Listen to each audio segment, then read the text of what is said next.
Good morning and welcome to today's edition of 5 Minutes. My name is Barbara Walters.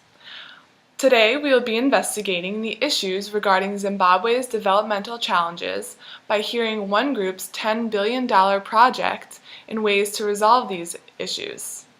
The organization's name is Moving Forward Zimbabwe. Let's take a look.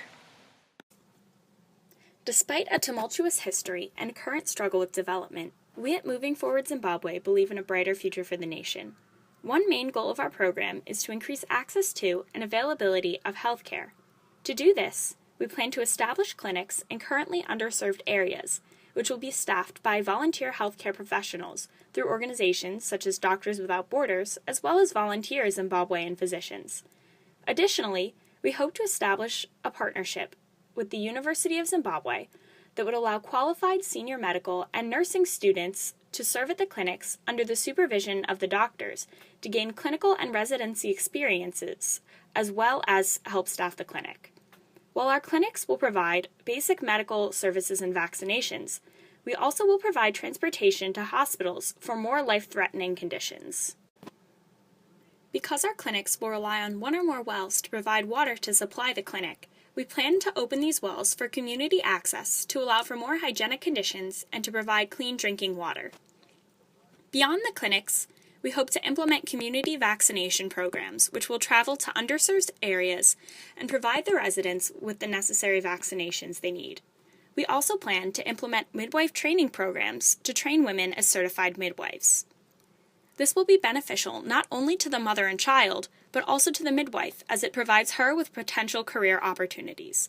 We plan to spend $4 billion on our healthcare initiatives. The Zimbabwean educational system is currently plagued with a number of problems, such as a lack of qualified teachers and children advancing to the next grade without passing their classes. Because of these crises, another goal of Moving Forward Zimbabwe is to expand education. We have established a program that allows both foreign and Zimbabwean university students and graduates to come teach in our program schools for 24 months. Through this program, both the foreign and Zimbabwean students benefit through gaining experience, learning more about new cultures, and even progressing in education. Cultural norms and traditions in Zimbabwe have led to many children becoming orphans after the deaths of their mothers, even if the fathers are still alive. Because Zimbabwe currently has over 1 million orphans, we propose the construction of orphanages and creation of programs to encourage fathers to take care of their children by giving out monetary incentives. There will be guidelines in order to receive this incentives that includes 90% attendance in school, getting satisfactory grades in school, and enrolling in college afterwards. We also plan to change the curriculum in schools. Since currently only the wealthiest students have access to A-level coursework, we plan to reward high-achieving students with scholarships to private schools to cover both tuition and transportation.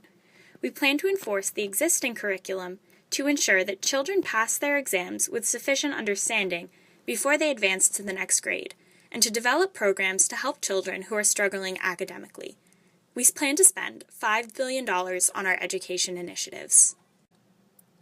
Due to a history of corrupt attempts at agricultural reform that have led to social unrest as well as high rates of malnutrition, our organization believes that for Zimbabwe to achieve development, their agricultural sector must be addressed.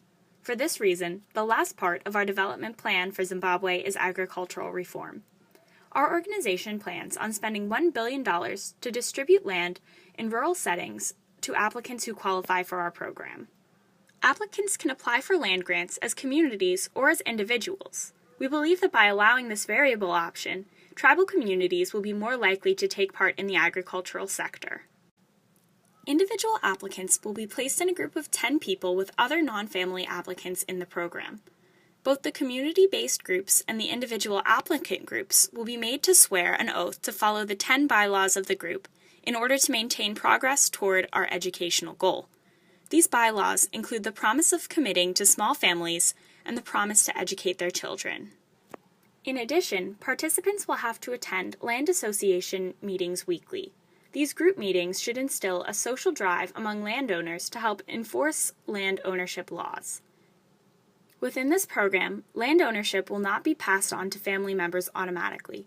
We stipulate that land cannot be divided up among family members, as the divisions of property would go against the goals of the program. We will give family members first claim, but these members will be held to the same program guidelines as the giver of the inheritance. They will also have to meet the applicant criteria. In Zimbabwe, a majority of the country survives on subsistence farming. We plan to focus agricultural-based programs at the community level and then offer incentives for students at university institutions to invest in agriculture degrees. Focusing on these two sects will ultimately contribute to food security and management of natural resources through basic education. We believe an important solution lies in investing time and money to be able to help rural areas where poverty has hit and to make those regions become more self-sufficient. A focus on funding agricultural classes and degrees at the universities will increase research in better crops. Some organizations' key research programs include improving varieties of corn, wheat, rice, potatoes, and yams, as well as fish and animals. By investing at least $15 million at the Faculty of Agriculture of the University of Zimbabwe, which performs training, research, and extension-type outreach programs in the fields of agriculture and natural resources, we will allow for better knowledge to help increase awareness and find better solutions to these issues.